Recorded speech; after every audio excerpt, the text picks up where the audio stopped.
God bless you, saints and friends. We had an awesome virtual experience last Sunday with Apostle Roosevelt Butler Jr. and the HGIC family. Apostle came from Genesis 3, chapter 1. He spoke of the serpent and how he deceived Eve.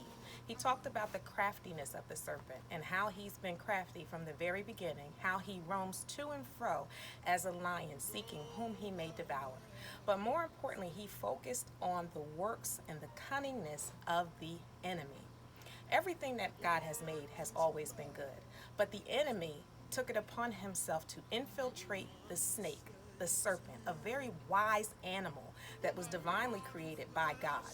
The way he moves, he can survive on land, he can survive in water, very shrewd animal. The serpent, the enemy, infiltrated the snake and he deceived Eve.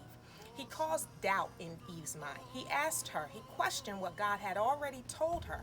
She and Adam were already blessed during a private meeting that was held between God, Adam, and Eve. But the serpent was listening, and he came back and he challenged her in an area. And he pulled out doubt in her. He said, indeed, have you really been told, and do you really believe that if you eat of the tree of the knowledge of good and evil, that you will surely die? And she was deceived. She was already blessed, but he planted doubt in her mind. From the beginning of time, the enemy has been sent to seduce and deceive God's people. This was a private meeting.